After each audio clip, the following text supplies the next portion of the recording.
Thank you so much, Christine, and thank you to everyone at Rizzoli. Thanks to Nick of the New York Review for organizing everything tonight. It's wonderful to have Marina in New York and to be back on stage together once again. I think we're becoming a kind of traveling show. But Marina is one of my own divinities. Her many books on myth and religion, as well as her essays in the New York Review and the LRB, have been just so profoundly inspiring to me over the years. Your erudition, your style, your poetry, your moral compass. So I'm thrilled to be able to converse with you on the occasion of ESMOND and ILIA and the appearance of Accidental Gods in paperback. And it's also a kind of bittersweet week because just as Accidental Gods is coming out in paperback, my beloved publishers, Metropolitan Books, have seen many of their editors laid off in a kind of true crime against one of the greatest left-wing bastions of publishing there is. And so I just wanted to convey my profound gratitude to Metropolitan Books and my awe for everything that they've accomplished over the past 25 years, and my hope that it will continue to exist in the future.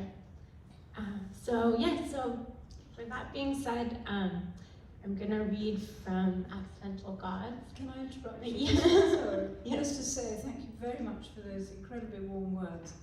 And it's a great honour for me to be reading with Della, because the book is a truly unique mixture of erudition and wit and human sympathy.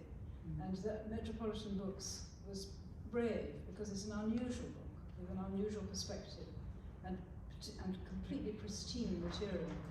And so they show the originality and courage that's needed. And you've had wonderful reviews, quite rightly. So now in your next book, they won't be showing so much courage. But we need those debuts to happen. So I just wanted to say thank you. Thank you. It was true, there were very few publishers who were willing to take a risk on such an idiosyncratic book. And so, so my thanks to Metropolitan. And so I'll read a little from the preface. I will tell you, not of one God, but of many. I will speak of the lost explorers, the captains and militants, the officer who died on a hill far from home. I will tell of the presidents and prime ministers, the anthropologist, the optometrist, the teenager who bathed on the beach. I will sing of the marginal avatars, the abortive sex and misfired devotions, of the gods only briefly, unstably divine. Though the idea that a man could become deified may appear an archaic and arcane theological puzzle, a dream jettisoned from an enchanted past, with the accident that was the alleged dawn of the modern age, the flood of sanctifications begins to rise. In the earliest stream, from the 15th century on, the sailors, missionaries, and settlers who came in the footsteps of Columbus collected myriad accounts of Europeans mistaken for gods, the unexpected side effect of their civilizing mission. In the high age of empire, as Europe spanned the earth in quest of wealth, the stories poured forth of colonial officers, soldiers, and bureaucrats who, in going about their administrative duties, were irritated to find themselves worshipped as living deities.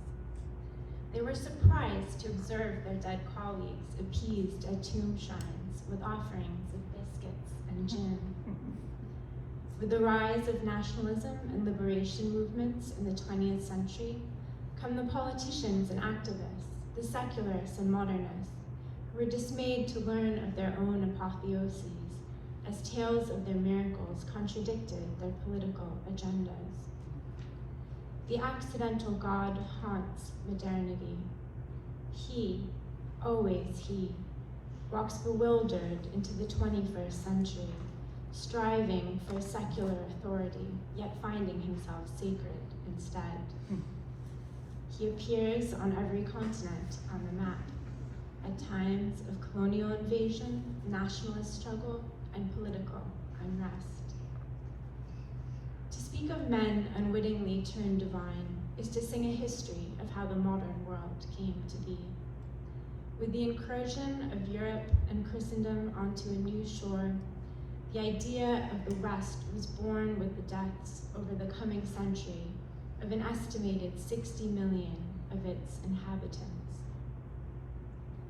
Europe's imperialists interpreted exotic accounts of celestial ascent as the delusions of primitive societies, isolated atolls, and fetishistic minds. These stories, however, were co-authored creations, as much the product of Europe's sailors, soldiers, and scholars as the islanders, chieftains, and shamans they described in their encounters. The narratives often hinged upon problems of meaning. What word do you translate as God, and what do you intend by it? The colonizers kept telling them, for they were useful, as a means to legitimize conquest and hold on to territories ever on the verge of slipping away. We both agreed that we would try and read in a kind of response to each other, and this is also from my prologue. It's not, I don't begin at the beginning, I'm beginning partly through it. Some time ago, I thought I'd set this unreliable memoir in a city of the dead. No, not a dream underworld like Hades, but in the city of the dead in Cairo, where dusty piles of once grand, ornate, and crumbling tombs stretch beside the elevated motorway that runs alongside the old Mamluk aqueduct. Its peaked stone arches are now ruinous, cadenced rhythmically like pages of a book turning, as the car I was travelling in grumbled along in the notorious tripped traffic of Cairo. Such a cemetery offers cold storage for stories. Find a copper ring in the stone flag under a layer of grimy sand and lift it. And then the chambers and corridors snake through the darkness this way and that, with a half-frozen prince moaning, or a hexed sister pinned down by the magic of her brother's shirt that she put on to disguise herself when she ran away with him. If your loved one has been ill for a time, it comes as a relief to go over to the other side and to enter this place which you learn from the angel who comes up to you to take your name is the holding area of memory, where all details will be registered, the story hoard rummaged, and the account of a life entered in the archive. Then you realize that this chamber stretches infinitely on all sides. You now see you are in a glazed capsule, as if you were a ship in the room above you, and all around, multiplied as far as you can see, as if in mirrors set at slight angles to one another, more presences are thronging. You realize the glazed vessel is humming. Those who have come through before you are passing on information to one another. It's a memory palace. The figures evoked in these testimonies cast a shadow on the floorboards, or leave a hollow in a bed they've just quitted. The door will close quietly. Footsteps begin to move away, as voices rise and fall from rooms on the outside of the glass. The stories need a stenographer, because that was what such a recording angel was called in the period when this inventory was made. Now she might be using a small handheld device or an app on a phone. Of all the rivers in eternity, the best known is Lethe, flowing with water that wipes away the past and sinks you into a deep, blank sleep, but also consigns you to be forgotten. Some of the dead are content with this, because forgetting what they were and what they did is soothing. But there's another river, which wasn't known to the ancients and has remained much less mapped by the more recently departed, and it's called Unoe, meaning good memories or good mind, and fewer characters in stories or in real life can reach it. The story you tell will prompt the angel who hears you to bathe you in one or the other. Neither is a punishment, it is a form of bliss to forget, and happiness follows bathing in new knowing, the waters of good memories. To experience both, bathing in one and drinking from the other, as Dante imagines in the earthly paradise, where Matilda sings in a flowery meadow, brings with it the deepest happiness. But you are unsettled, as when a dark, dry moth was once blown into your face through the wound-down window of a car one hot night, when you were driving to the country, and its wings got stuck to your lip. You choked, and for a moment lost control of the wheel, as you gasped and hit out at it to rid yourself of its dustiness as it clung and fluttered there. This same sensation emanated at first from the voices you heard humming. Angel, who is to take your statement, says to you, it doesn't have to be like that.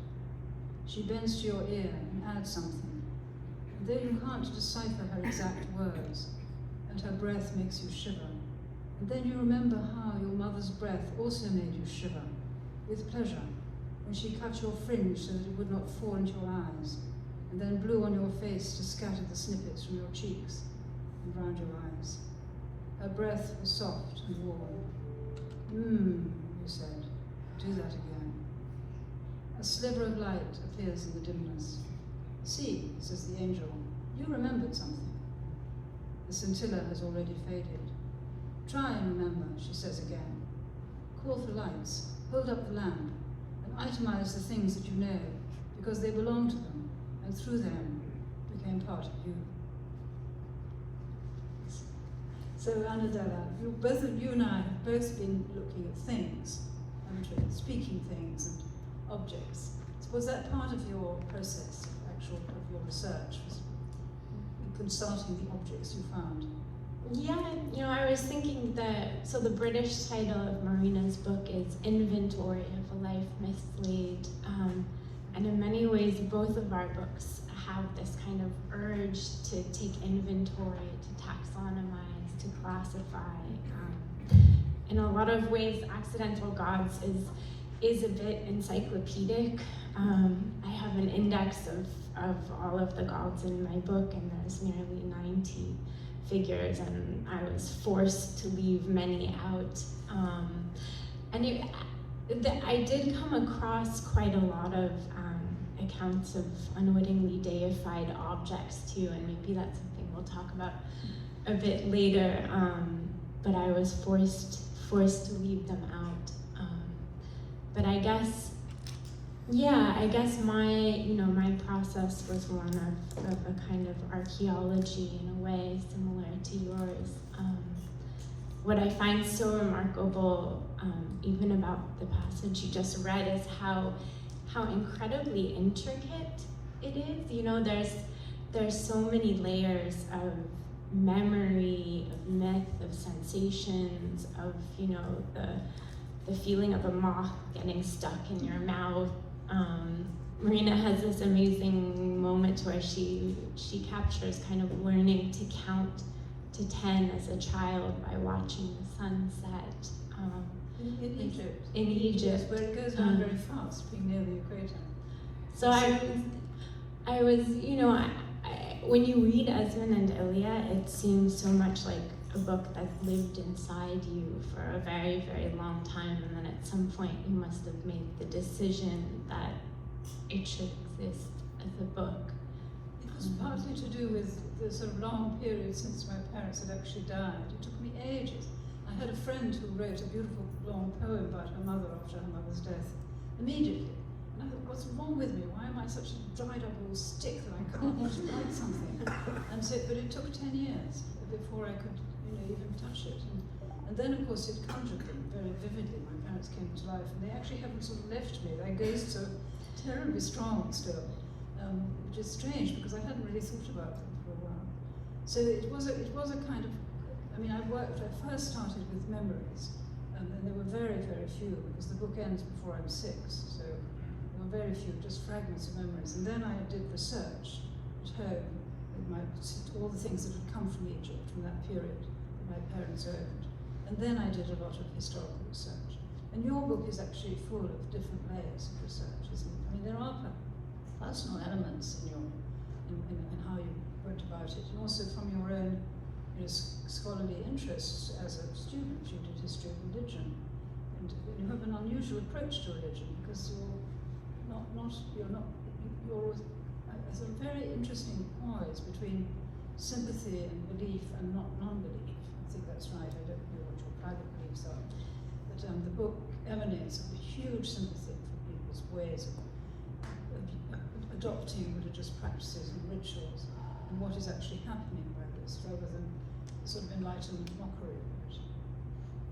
I tried to approach the subject with a kind of radical suspension of disbelief. And I tried, like, even in every sentence that I wrote, to kind of create a sort of mystical space where, like, you can kind of, like, find yourself kind of sucked into all of these different ideas and myths that I write about in many ways. Yeah, you know, it's always hard to write about other people's beliefs, as it were. And, you know, I guess one of the principles behind Accidental Gods is that I'm not really interested in what people actually believed in all these moments of apotheosis that I write about. I'm looking at what people said, you know, what we have firsthand. And a lot of that research actually took place in the Bodleian Library in Oxford, where we first met. And you are a fellow at All Souls, and occasionally I would go to High Table at All Souls, and people would ask, you know, what are you working on? And I would say, oh, I'm writing a book about people who've been inadvertently turned into gods. And on more than one occasion, the kind of white, older male Don I was sitting next to would say, oh, funny you should say that. In fact, I was once taken as a god and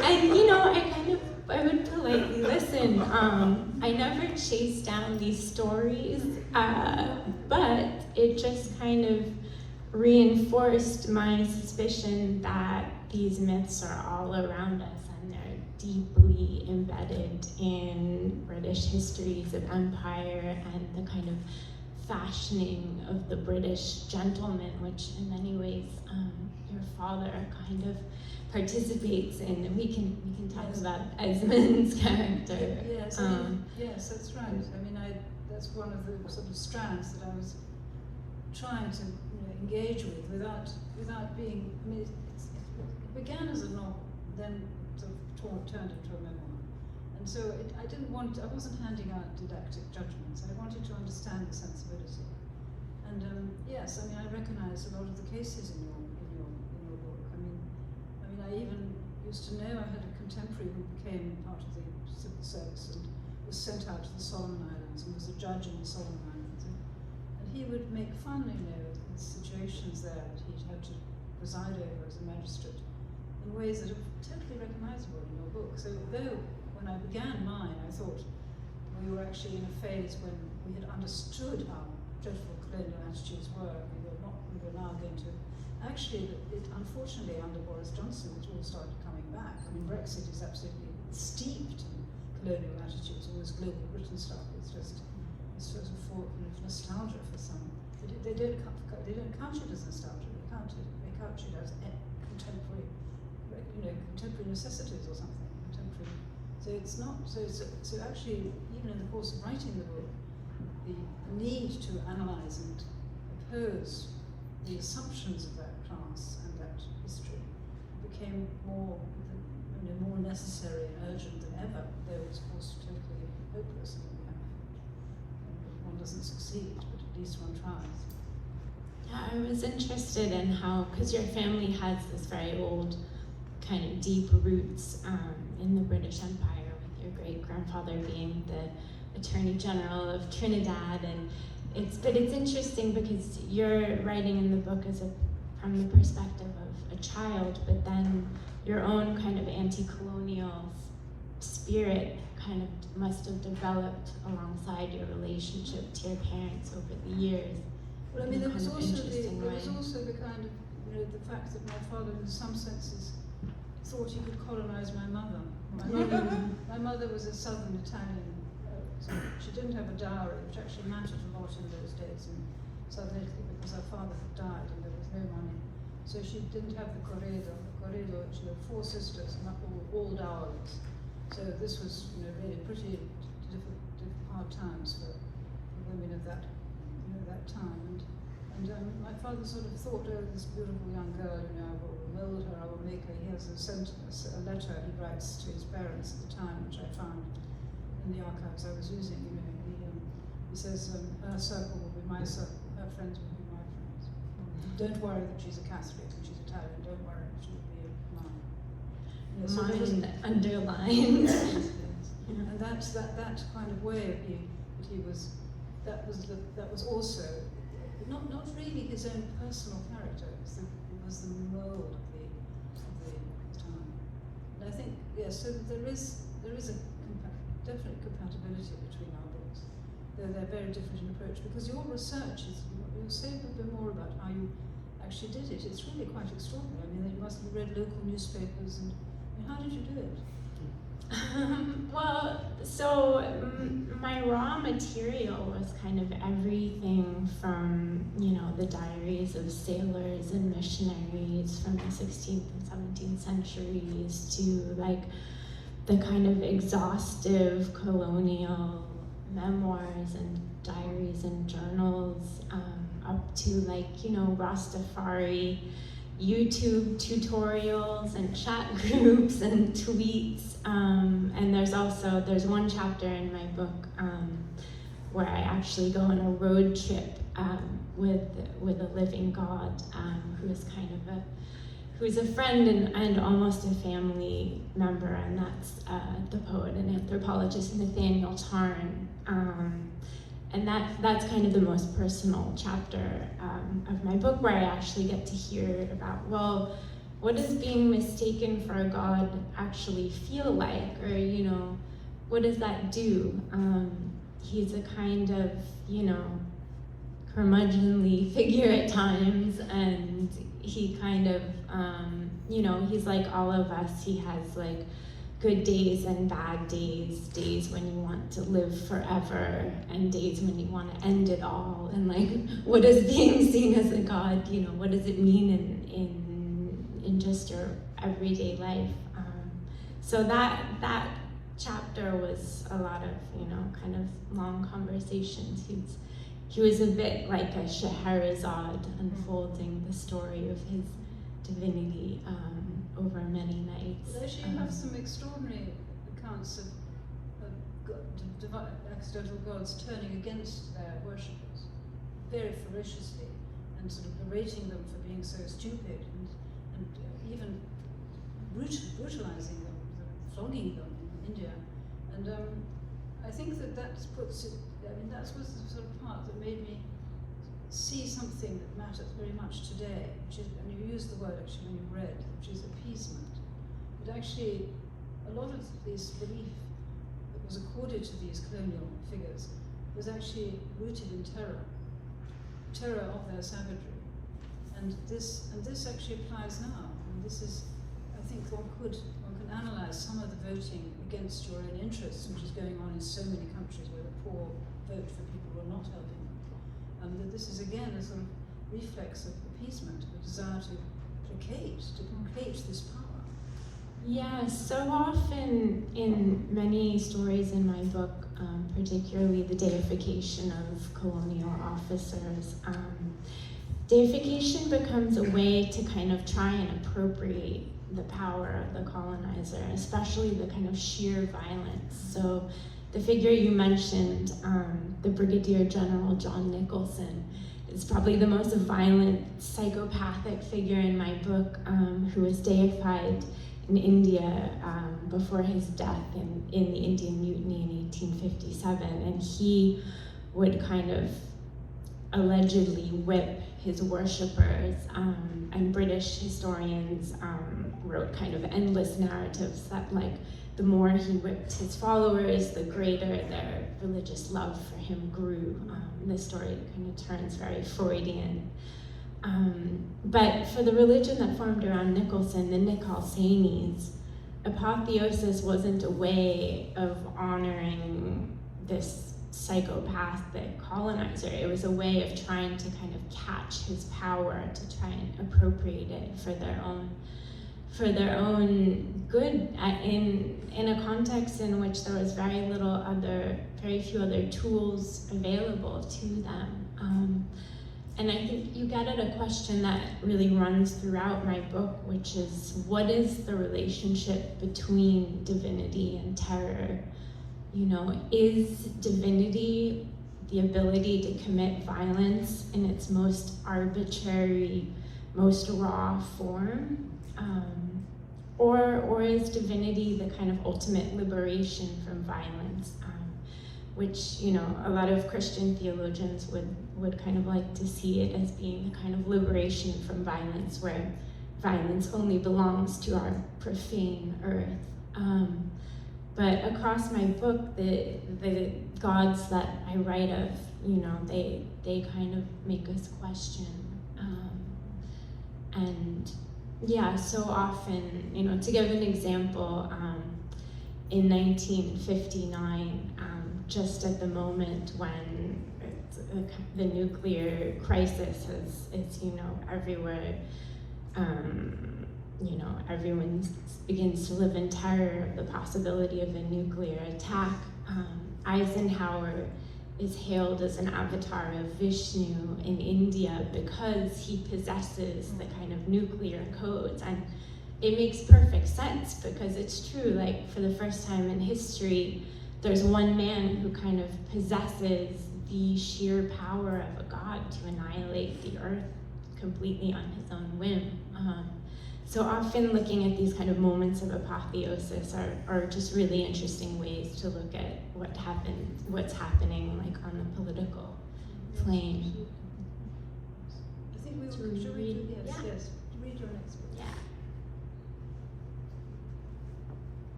The gods in uniform were not only etheric spirits, but made of heavier substances, able to be carved in wood and stone. Their material manifestations joined a long lineage of objects saturated with divinity and labeled by European invaders as fetishes.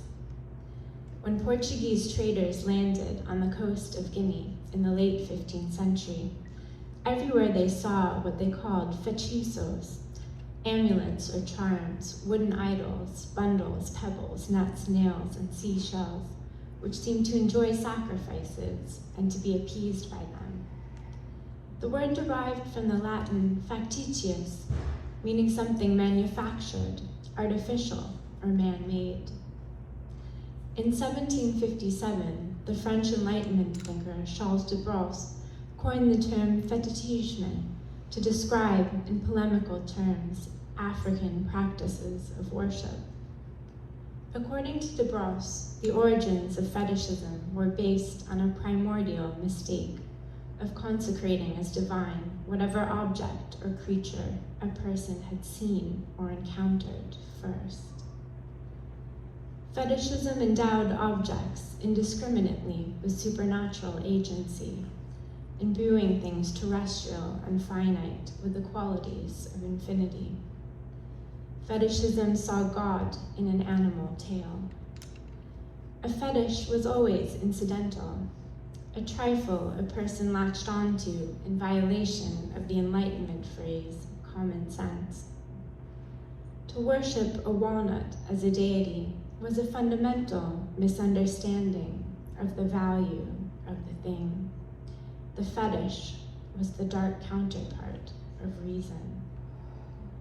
If Africans allegedly deified objects, Enlightenment theorists deified concepts, forging abstract ideas such as race, religion, politics, sovereignty, and freedom, turning them into disembodied truths that transcended place or history.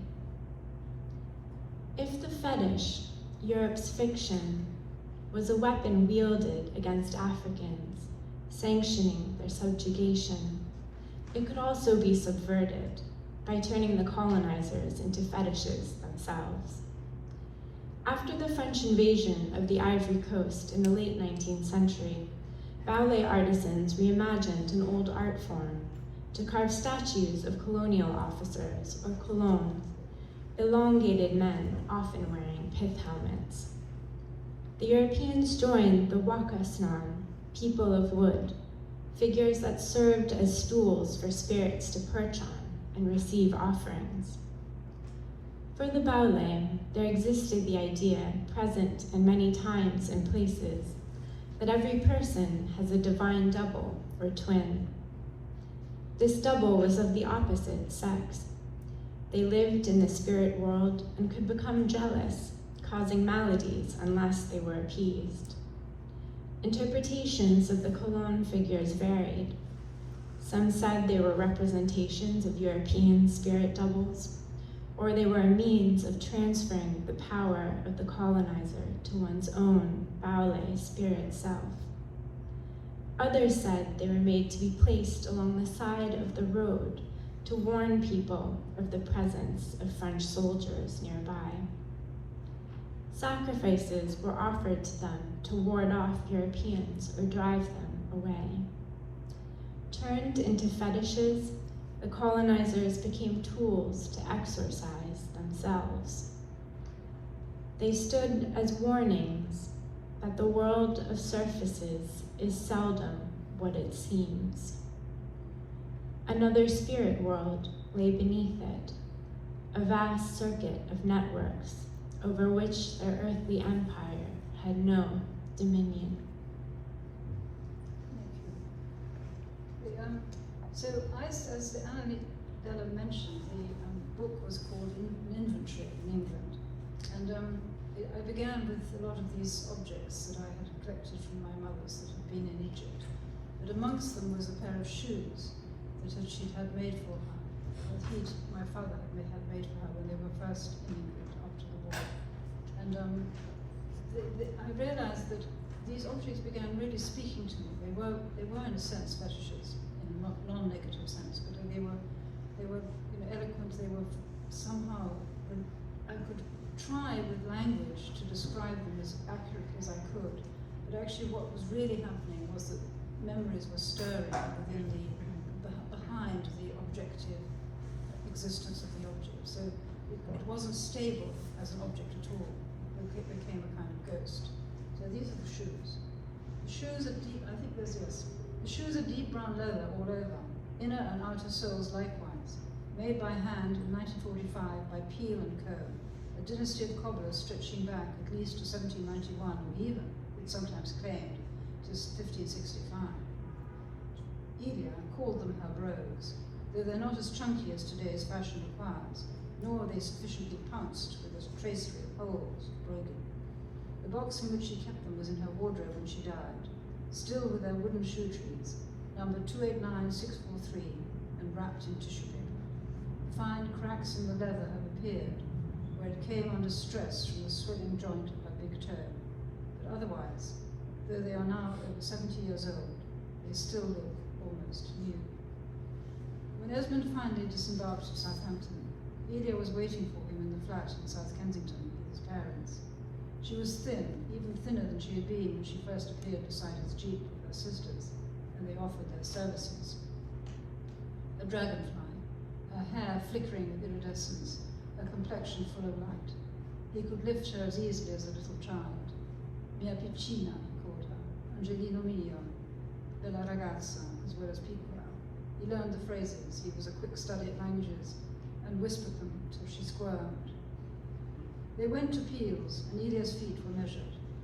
She had walked to her grandparents' farm with her mother and her sisters after the local carter had dropped them off, but she had never gone out for a country walk as such. She had no concept of healthy exercise in the English style of the Constitution. They used to join the daily passeggiata in town every evening. The breeze off the sea lifted summer headaches and refreshed tired limbs, but its purposes were not otherwise therapeutic. The strollers had other things on their mind, and walking was a way of airing them, of talking and gossiping and eyeing other families' children as they grew, testing the current trend in hemlines or lapels or hat-brim breadth, and sizing up neighbours and rivals. Even during the prelude to the war and during the whole extensive fighting, this kind of walk remained vital to the town. The shoes Ilia wore then were locally made by a shoemaker too, but on account of her height, her nickname was La Giraffa. They were flat-soled pumps, and she wore them with white socks. Her stockings did not become available again until the Americans came in 1944.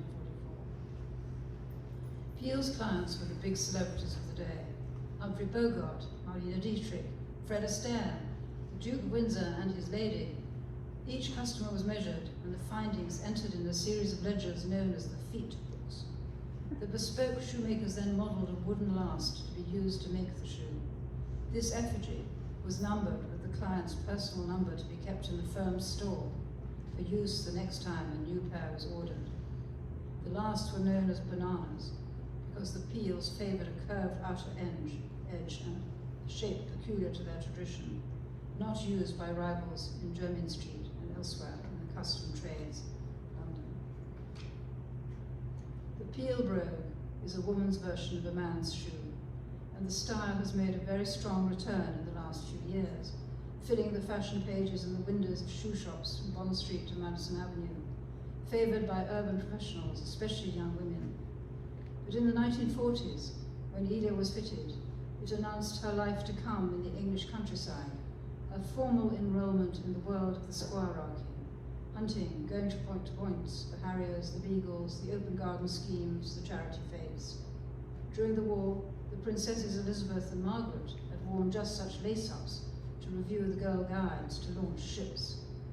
Ilia knew none of this when her narrow foot was measured, though she understood that she would no longer be stepping out of a summer evening, arm in arm with her sisters and cousins in their strappy, cork-soled high sandals, to swing down the Lungomare in the bag, let alone squeezing the warm, wet sand under her bare feet by the Adriatic near the harbour of the city where she grew up.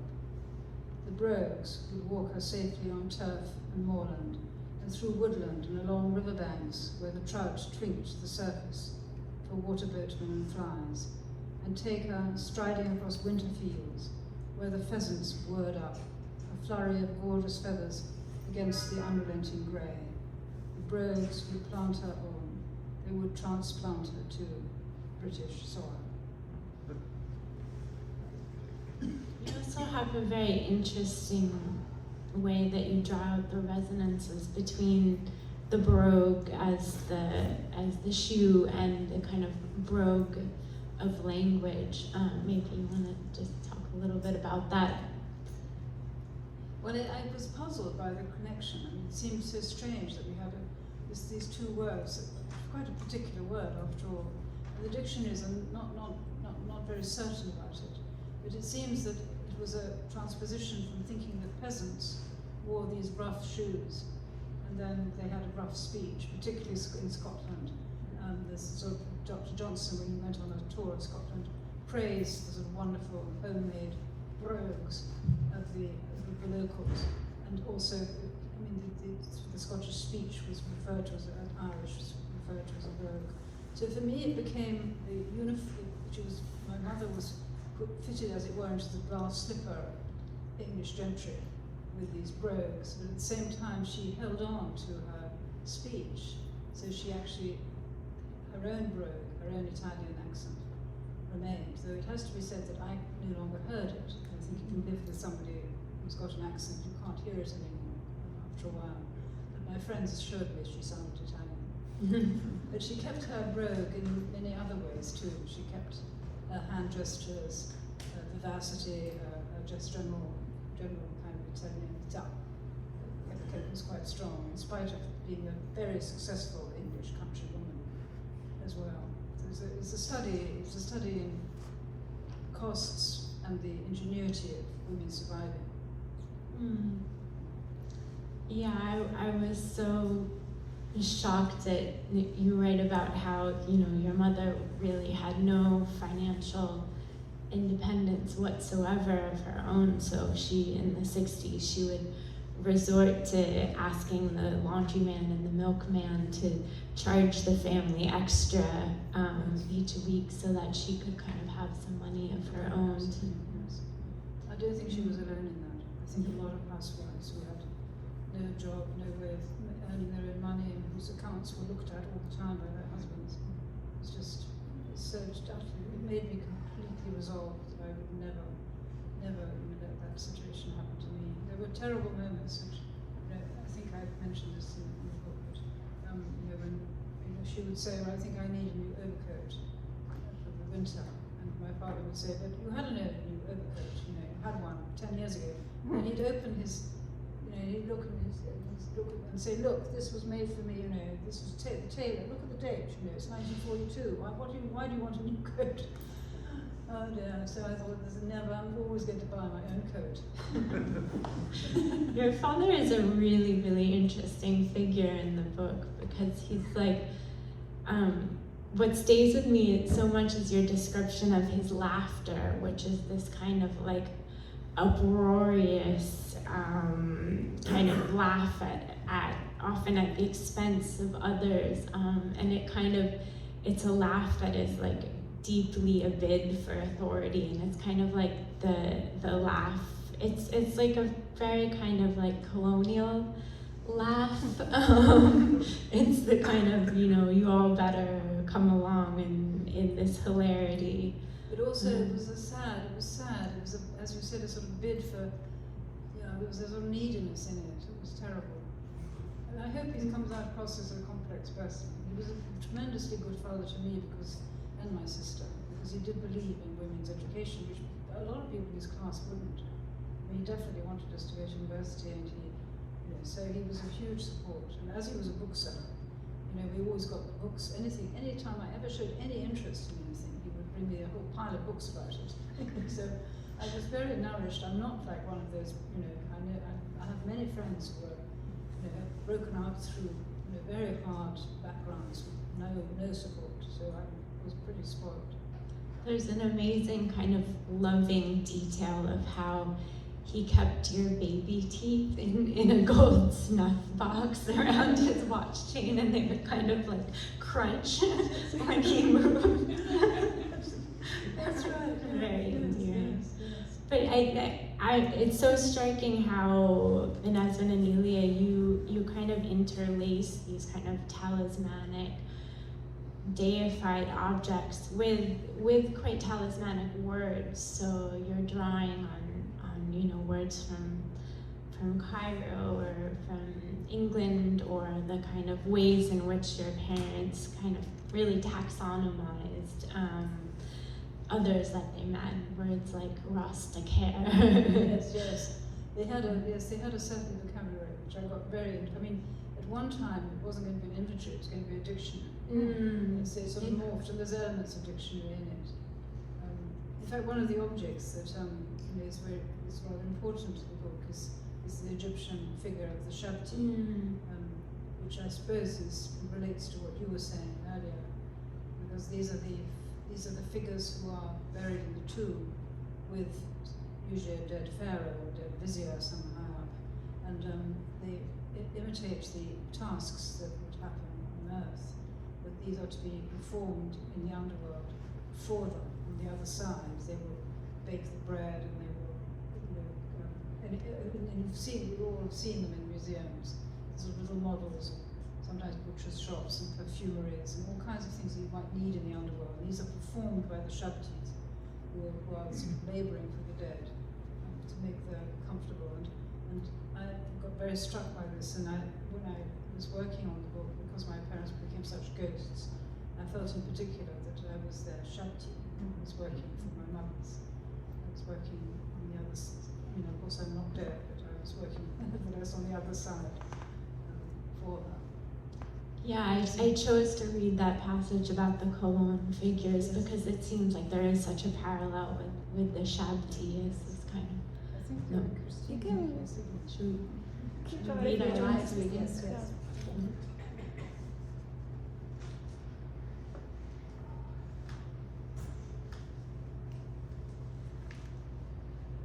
So this is from a chapter on the deification of Gandhi in 1921. In 1921, Gandhi wrote the sentence, possibly for the first time, that he would find himself saying again and again for the rest of his mortal life. I am not God. He would repeat it when asked why some people are condemned to die in earthquakes and others are not. My answer is, I am not God. And in a speech to mill workers in Ahmedabad, I am not God. I am a laborer like you. And in a speech reprinted in a Bengali newspaper, do not ask for my darshan or want to touch my feet. I am not God. I am a human being. I am an old man, and my capacity to stand the strain is limited. And in a letter to a friend in the last year of Gandhi's life, for after all, I am not God. I can commit mistakes. I am dictating this with a mud pack over my eyes and abdomen. His believers did not believe him. In the village of Chauri Choda, Gandhians who attempted to enforce his will by halting the sale of meat, fish, and alcohol and reducing other prices found themselves brutally beaten by the police. A few days later, on February 5th, 1922, a furious crowd gathered at the police station in protest. When officers fired into the air to disperse them, people cried, "Bullets have turned into water by the grace of Gandhiji," and rushed at the police, who shot at the protesters, killing 3. The officers were attacked in turn with a volley of sticks and stones. When the policemen retreated inside the station, the enraged crowd barricaded them in and set the building on fire with kerosene, shouting, "Gandhiji's Swaraj has come, burn it down." Officers who tried to escape the flames were pushed back inside or hacked to pieces, and the body parts thrown onto the fire. In the gruesome violence sparked by the god of nonviolence, 23 policemen were killed. As word spread to the neighboring villages, the destruction of the police station was seen as the decisive act inaugurating what was now known everywhere as Gandhi Raj. Villagers from all directions poured in to witness the smoldering ruins at Chauri Choda. Declaring martial law, the British arrested hundreds of people, 19 of whom were convicted and hanged. As an avatar, Gandhi had become a dark double of himself, a divine twin who undermined his own message of nonviolence by igniting an incendiary love. In an editorial, he decried the events of the previous day as a national sin and announced he was suspending the campaign of civil disobedience that had, until now, met with remarkable success. Yet even this was not enough penance, Gandhi wrote, for his having been the instrument of raw bloodshed. I must undergo personal cleansing, the Mahatma vowed, and began a 5-day fast. A month later, he confessed to inciting violence in court and was sentenced to 6 years in Yerwada prison. When he was released 2 years later, Gandhi would reflect upon the events of 1922 as, quote, the death of nonviolence. He had come to realize the paradoxes that were always coiled within his principles. Nonviolence was only a negation, after all, and without violence as its counterpart, it had no meaning. Nonviolence contained just as much reality as non-truth. Through non-cooperation, he initiated situations he knew very well would lead to physical conflict and harm, yet he prized them as the opportunities for nonviolence's display.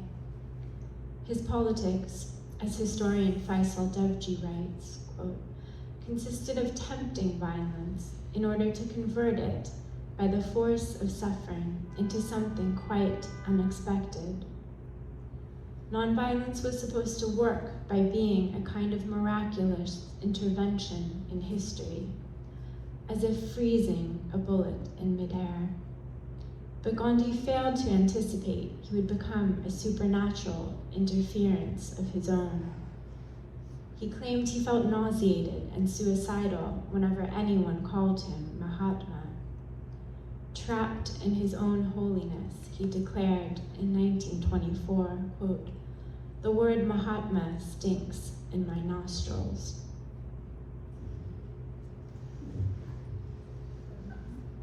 My book ends with what is actually my first memory, which is a comparable scene of violence, not as tragic actually as that particular, there weren't so many dead, which was the Cairo Fire of 1952, which was an uprising, a revolution against pretty much mostly against the British, but also against the French and the interests of foreign powers in Cairo, in plundering the country as well as interfering with its government. And so this is just the section where I remember it. The last chapters are about what it meant. Probably I should like to say that actually this issue of non-violence is one that was raised by the Arab Spring, and that actually some of the, it was a very effective non-violent revolution. But some of the people, including Abdel Fattah, are still very much in prison under the regime of General Sisi. So we really mustn't forget that and keep applying pressure to prevent further oppression of them in their very difficult situation. I was playing on the floor on the carpet in the large light-filled drawing room that gave onto the veranda overlooking the Nile and the Qasr al-Nil bridge, where the fierce lions crouched guarding the access. Mummy was sitting on the sofa sewing, and we were quiet and apart in a kind of still happiness. It meant I did not have to pay attention to her, nor she to me. We were wrapped in the harmony that lack of self-consciousness brings, when love can be taken for granted and no threat stalks it. Do you love me? I'm never sure you love me unless you say so. Please say you love me. These are cries that rise from the threat of fissures in the bond. In those days, I would often throw out my arms as widely as I could manage, crying out, this much, this much. But that afternoon, I was calmly playing on my own, safe in the knowledge she was there, and I only looked up and across at her, where she was sewing on the sofa, after Daddy came home that day. It must have been earlier than usual, but after my mother's siesta. A row of windows formed one side of the room, with deep curtains from floor to ceiling. He walked in along this wall, looking out over the city, and put down his briefcase on a side table between two of the windows, which weren't open. He had a large tan leather briefcase with his initials, EPW, stamped on the flap or pocketed. It went with him from Cairo to London to Brussels and later to Cambridge, becoming more and more baggy and bulging, the leather cracking. He said to my mother, there's trouble in the city. They've sacked Shepherd's Hotel. He sounded tired and worried. These are the first words of my father's I can remember verbatim. Then he turned to the window and looked out across the river and howled. Oh my God, and fell down, hitting the carpet and sprawling there, his glasses off his face, saying more softly, it's burning. Mummy rushed in from the sofa, and as she rose so suddenly to her feet, she tipped her sewing basket to the floor, and a shower of buttons and cotton reels and beads and hooks and eyes skittered across the room, tinkling when they met the varnished floor at her feet beneath the sofa, and rolling towards me on the carpet, like so many marbles in a game. She was helping Daddy to his feet, and his face was screwed up in a strange fashion. I got up too and went over to them. They, of course, loomed over me, but their unaccustomed disarray made them draw together, smaller, more fragile, and it frightened me very much to see them crying. There was a smudgy blast of black smoke rising from the sprawl of low-lying buildings, bristling with telegraph poles and wires in downtown Cairo. It lay across the Nile in the city panorama we enjoyed from our balcony on more ordinary days. I hadn't been aware before that you could see the shot from the balcony. It wasn't a high building, and when it wasn't burning, it wasn't possible to pick it out from the rest of the surroundings. He fetched his field glasses from his time in the Desert War. Like her, 2 pairs, and my sister and I still have them, and he watched that part of downtown go up in smoke. Later, perhaps it was several days later when the trouble had quietened, and the ruins would no longer be smouldering, he took me with him to see the shop. I'm glad now he wanted me to see it. It was a historic riot, a revolution. Mummy didn't come with us, but one of the people who worked for Daddy was there, one of the Egyptians on the staff, who stood slightly apart from us as we walked around the site hand in hand and investigated. The shop didn't have frontage on the street, but the photographs showed the display tables like looted coffins. It housed his office and the storeroom from the stock from which the orders for newspapers as well as books were dispatched. The building was concrete on a steel frame, and the steel frame was still standing. I remember looking through an empty prison cage set of a vast mound ash, as huge a ruin as the tomb of Augustus in Rome, or a contemporary artist's dreamed earthworks in a volcanic landscape after eruption. Some carcasses of partly burned books were poking out like spars after a shipwreck. Almost at the top, slightly to one side, lay nested the bowl of the lavatory, untouched white porcelain with its maker's name still legible, Shanks of Glasgow. So the Cairo fire was a direct response to the killing the previous day on January 25th of at least 40 policemen, Egyptian policemen in Ismailia by British forces. And so the next day there was this kind of spontaneous, just like explosion of outrage. And the Cairo fire is kind of mysterious because no one's ever been pinpointed as being the organizer. Just the scale of the destruction was immense. Like, I think around like 750 buildings were burned. But then in 2009, Mubarak named January 25th as Police Day, as a day to commemorate the policemen who were killed. And so in 2011, the timing of the first protests of the Arab Spring were on Police Day as a kind of expression of outrage against the police brutality of Mubarak's regime. So there's this kind of very interesting, like, interlinking Yes. of history. I mean, I had actually started the book, but I was very, very struck that it was being remembered. The day was being remembered so vividly in the uprising. But I actually had not understood, because I hadn't yet done all the research, that it was not Black Saturday, as it was called by the British, being commemorated as an uprising against the British, but actually it was a protest against the police. So of the time, of Mubarak's time, because the police were shot by the British. So I thought I got mixed up. But it certainly was extremely present. And of course, one of the things that happened while I was writing the book is that our hopes rose and then fell. I mean, that was very, very dramatic. That because I thought at one time, gosh, this is actually the culmination of all the things that were happening, during my childhood in Egypt. That this is actually finally there's going to be this liberation, and then it didn't happen.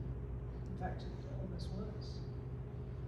Yeah, these kind of like flickerings of hope for liberation, and then kind of ever more repressive military regimes that arise.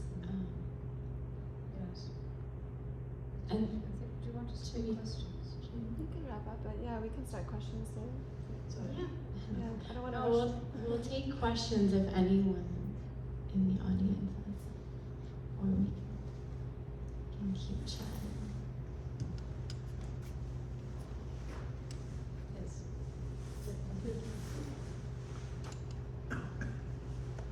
Thank you so much. It's wonderful listening to you both read.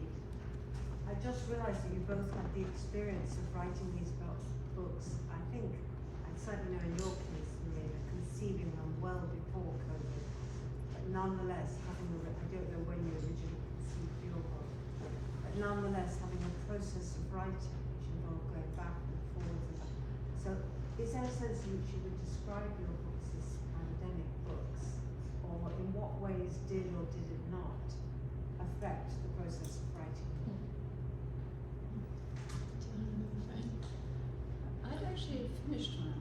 I mean, because it took a long time to come out. I'm sorry, Kate. The question is, were our books affected by the pandemic? That's right. And I actually finished mine. I mean, it just took ages because I had to find a publisher, and then you know, I mean, I did a lot of the copy editing, which was quite extensive actually, and also I have these wonderful vignettes by Sophia Faxon, and that all had to be done.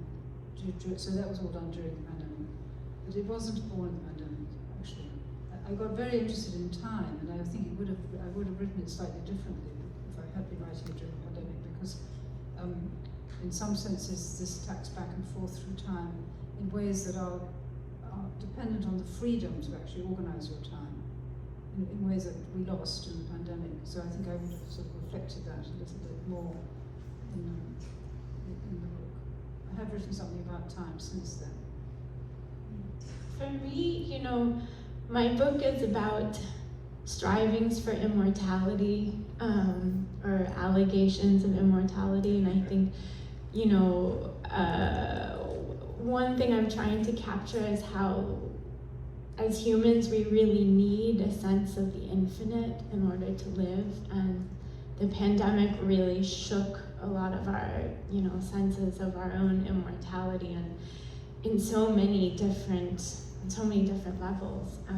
And also, like Marina's book, mine was pretty much finished, but I was doing the edits, and I was also pregnant at the time as I was doing the edits, and there was one chapter in particular which I read from, and that's the chapter on spirit possession, where I'm looking at this kind of constellation of spirit possession cults that try to like capture the spirits of European colonizers to kind of catch their power. And then I had this realization in my kind of pandemic pregnancy isolation that spirit possession, like all the symptoms of spirit possession are identical to that of pregnancy, whether it's nausea or insomnia, anxiety. And so I was suddenly kind of feeling the spirit possession in my book in this kind of entirely new, visceral way. I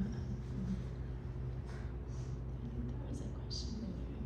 The examples from accidental gods were the ones that you read, at least, were from colonial situations and presumably illiterate populations, but they made me think of QAnon.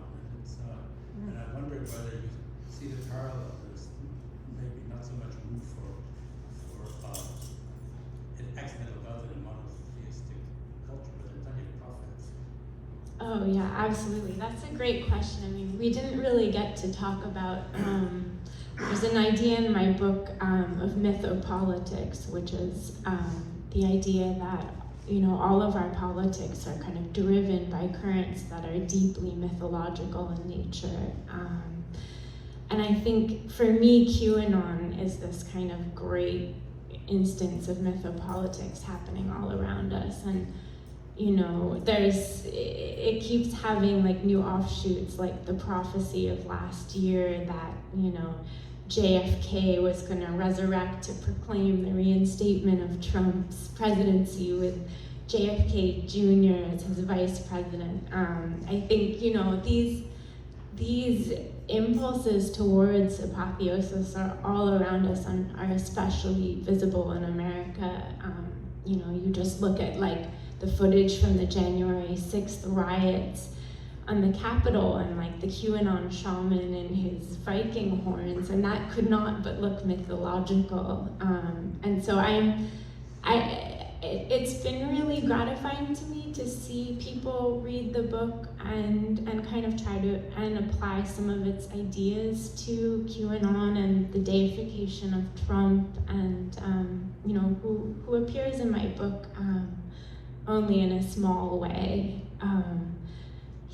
There's a religion of just one man in India who worships him as an avatar of Vishnu and does Trump pujas and builds a shrine, and his family members all think that he's completely crazy. And then when Trump comes down with coronavirus, he goes on a hunger fast, and the story kind of takes a tragic ending because the man dies.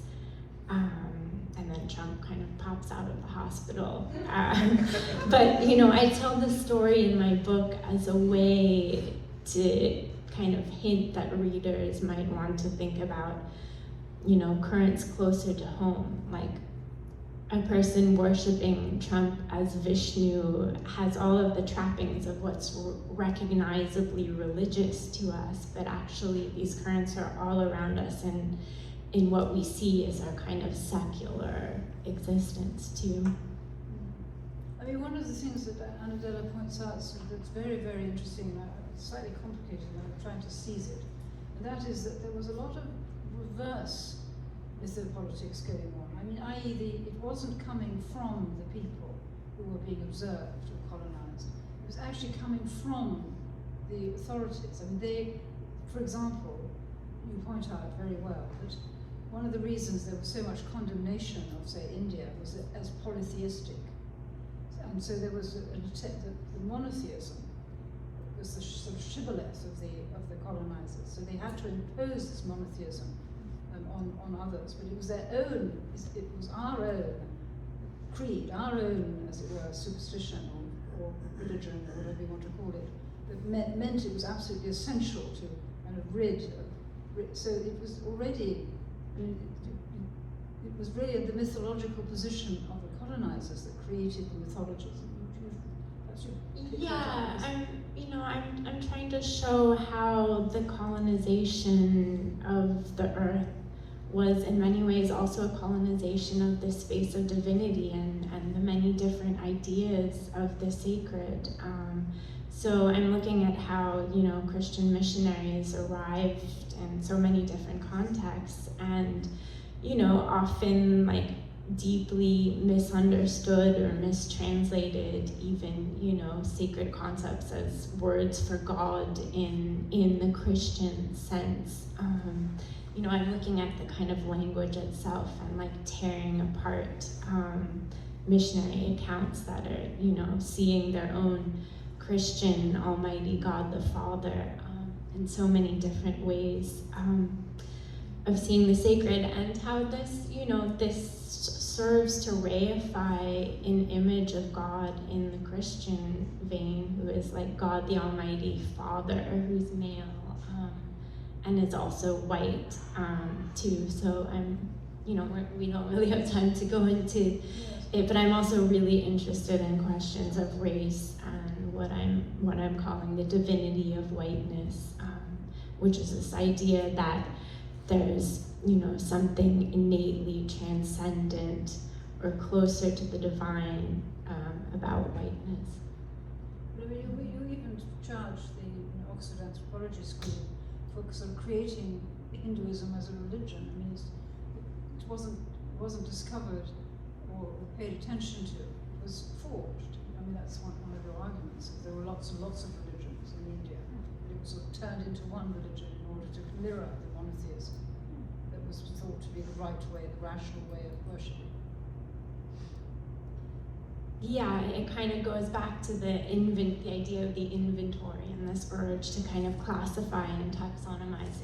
And in my book, I'm looking at this group of scholars, particularly in Oxford, how they're reading all of this kind of raw data from colonizers on the ground about the kind of sacred practices and rituals and ideas they're witnessing, and then they're kind of sifting the data to find patterns in it and create what we see as being the world religions.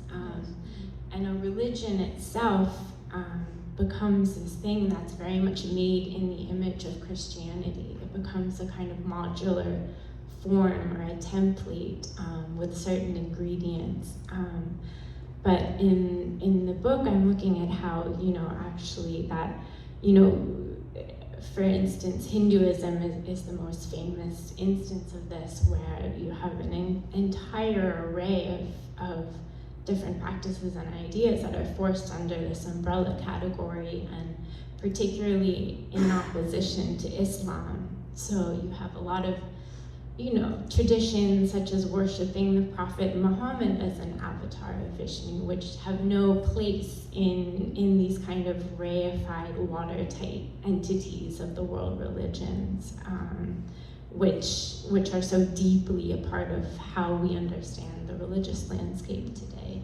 But I think the whole idea of this this monolithic monotheism is this kind of system that is considered to be higher than polytheistic syncretism, whatever is going on. I mean, that is still very, very strong in what's happening in the world today. I mean, the hardening of Christianity and of certain types of Christianity, and the hardening of certain types of Islam. And that reflects this idea of wishing to impose a systemic, hegemonic idea of religion rather than plurality and the micro needs that are met in different places. And of course, it's not helping. The internet doesn't help because it tends to intensify this effect of centralization. Yeah, I guess what I'm trying to leave off with is this kind of idea that like a whole new set of better myths are possible for all of us. You know, the sacred is kind of this space that exists for everyone, for all kinds of projects. And, you know, I'm kind of arguing that like modernity itself has been all about the creation of new gods. And so there is this kind of, this limited possibility of the sacred. Slender. I mean, it is true that I get more and more pessimistic about it, but I have sort of tried most of my life to argue that we can't get away from the mythic dimension of our minds, of our consciousness. We need fantasy. Two fantasy writers in the front row there. and we need fantasy. We need to have these alternatives. I mean, there's a very, very good example in this country of a marvelous fantasy writer is Ursula Le Guin, who certainly was the daughter of an anthropologist, was steeped in all the stuff we're looking at, and then built in her books ways of thinking about these things and possible alternatives. And it isn't too sort of Pollyanna-ish about it. She's quite hard-headed, but she does open up. She wants to open up. She wants to use our capacities, our imaginative capacities, for trying to think of ways out of the impasses that we keep getting locked up in.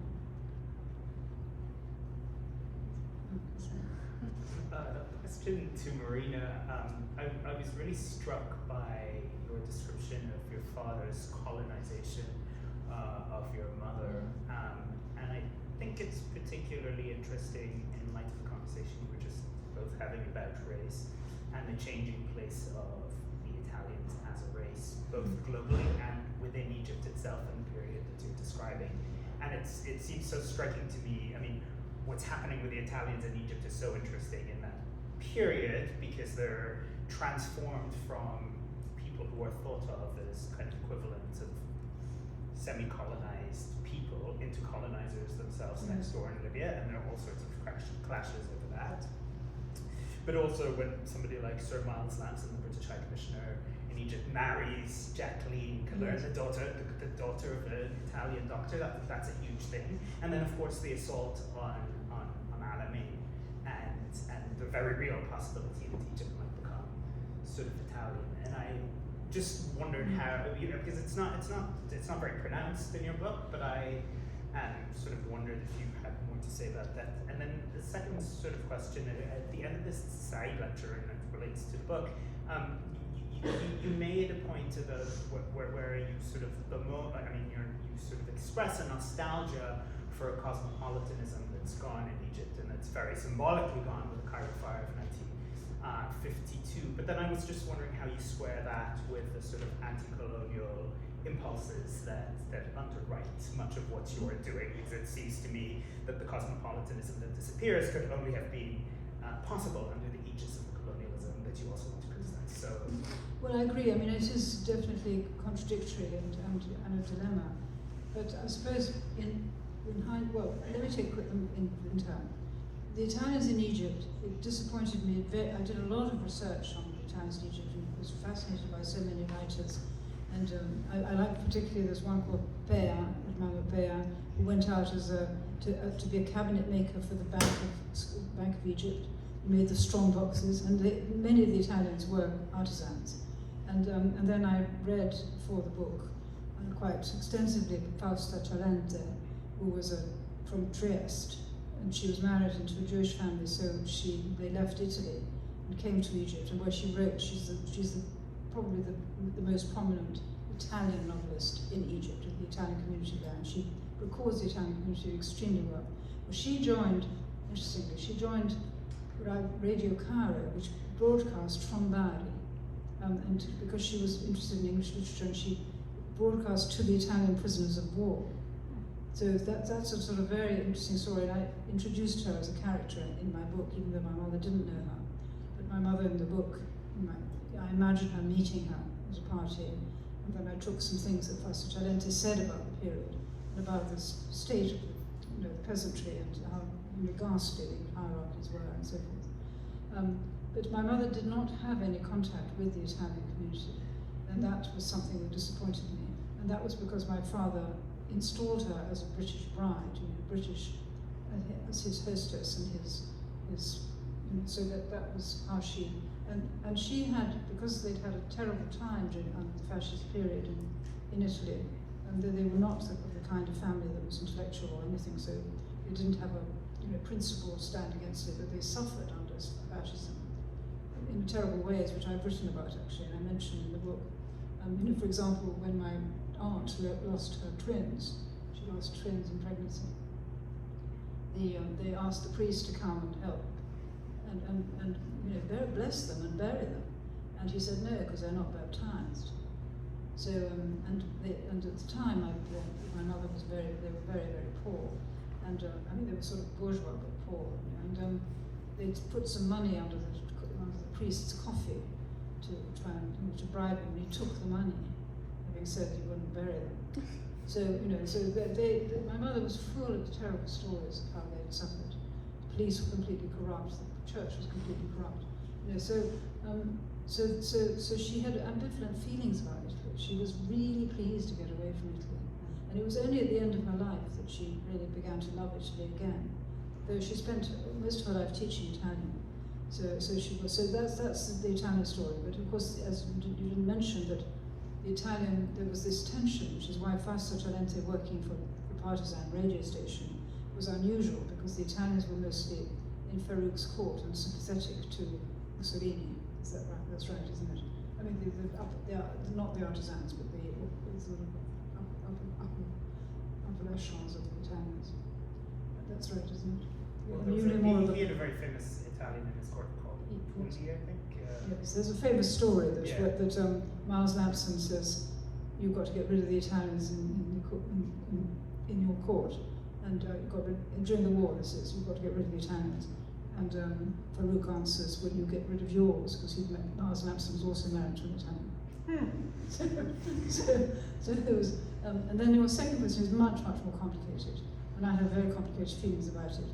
And I think that probably you share them actually, which is that of course it was a completely luxurious and heedless, very caught brilliantly in the book that Anna Della wrote a wonderful afterword to, which is Albert Gosseri's Life in the Fertile Valley. Say it again. Laziness in the Fertile Valley. Yes. That's the New Directions title. Yes. And it's called Fainéant, is it? Fainéant. And this is about a kind of rich family who do absolutely nothing. It's a kind of allegory. And they sleep all day and they only get up from their luxurious beds to eat. And then they go back, and it's a story, I think it's his own story, the writer's own story about how he tries to get away from this. So it was incredibly hierarchical, with incredible wealth at the top. I mean, the houses, and some of the houses that on the banks of the Nile are just absolutely amazing palaces. And then, sorry, I'm talking too much, but, and then of course terrible poverty and crushing oppression, illiteracy, I mentioned, and so the revolution was definitely needed. But it was a shame that what British colonialism, French colonialism to some extent contributed to, was there was no possibility for a liberal revolution. And I know liberal now is a dirty word, but that's actually what would have made the difference. And then we had the strong revolution, Nasser, and the expulsion of all the other groups who are not Arabs. And that's, just correct me because you're the historian. Is that okay? Is that right? Yeah. We can do one more and then wrap up. Hi, I want to say how much I enjoyed the conversation between the two books, the two women. I'm an anthropologist, and anthropologist who is trying to go more into the personal autobiographical kind of. So you kind of made this connection real for me. And I'd like to ask each of you a different question. Like the one instance that is known for every undergraduate in anthropology of deity is the Captain Cook who goes to Hawaii and Islands of History by Marshall Sahlins. Did you look? It's a classical. I mean, it's a classical story about the right moment when they arrive. It's not even. It just coincidence that the Captain Cook and his crew walk into the islands at the moment that they believe that the gods are arriving. So this is like a classical story. So I don't know how you look at that within the different beautiful ideas that you're developing about that. Yeah, so Captain Cook is very much, in the book, he's actually the final chapter. And I do take on the debate between Sahlins and Obiasakare, although I'm not actually interested in forensically figuring out whether Hawaiians actually believed that Captain Cook was the god Lono returning or not. So I guess that's where I kind of break with the kind of anthropological interest in the story. But what I'm really interested in is this act of killing the god, you know. So I'm looking at deicide. I've kind of, at the point that I get to Captain Cook, I've gone through the whole history of white explorers hailed as gods, allegedly, by the natives of the New World. So Columbus, Cortez, Francisco Pizarro, Francis Drake, Henry Hudson, and I'm looking especially at how these stories of apotheosis were being told and retold just at the moment when the modern concept of race was beginning to coalesce in the New World, and how these stories kind of charge whiteness itself with a divinity.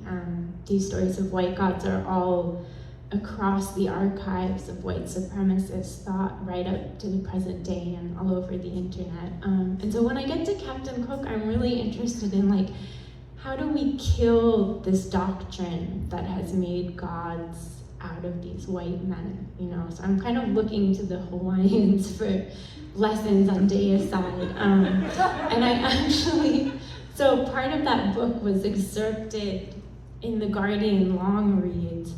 And I ended up getting accused by the Daily Mail of canceling Captain Cook. And not only canceling Captain Cook, but canceling science, humanity, and maps. And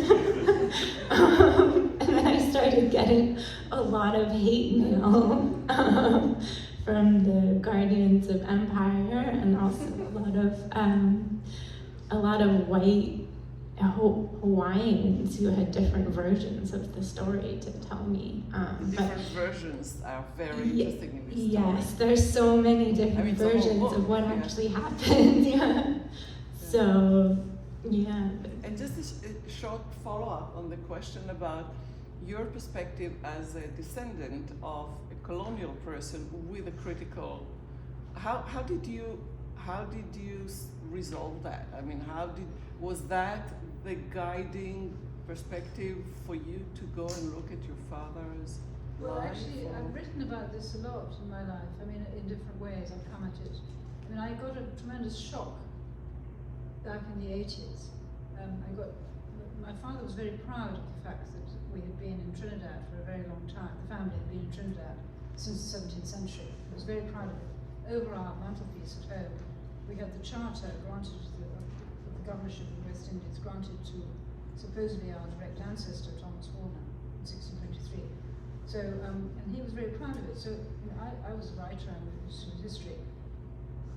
And I'd written already about Virgin Mary, Joan of Arc, but I thought, I'll just look into this. And of course, he had a lot of books about the West Indies, my father, so I looked at his books and discovered to my absolute horror that, of course, as we all know now, I mean, I would have known it now, but back in the early 80s, I didn't make the connection that they would obviously have been slave owners. So then I discovered in all these books that they had been, yes. And so I wrote a novel called Indigo, which is about that. And I've wrestled with it a lot. I wouldn't say I've resolved it, not at all, but I certainly believe that writers should tackle these themes, even if their subject position is incorrect. I don't think that because I'm a descendant I shouldn't speak about it. So that's what I do, try to do that. Yes, it's,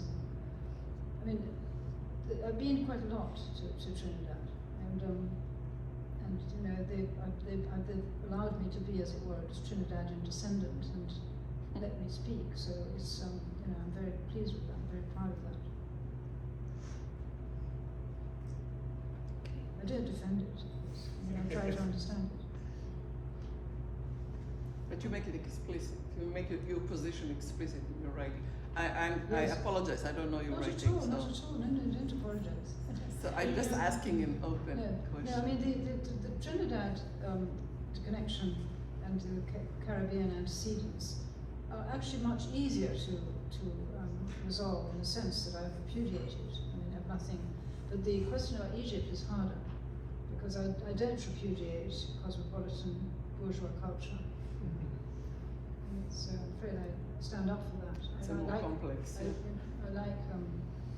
like the whole mix of Jewish, Greek, Italian.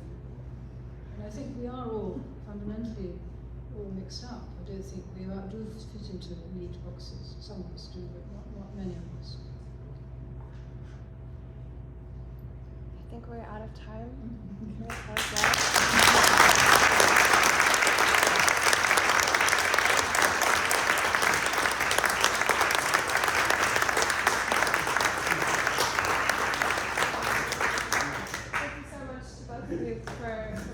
Conversation. Thank you all for being here. You can buy both books at the register at the front of the store, so we hope you'll do that and then join us here for a signing. And let's give them another thank you.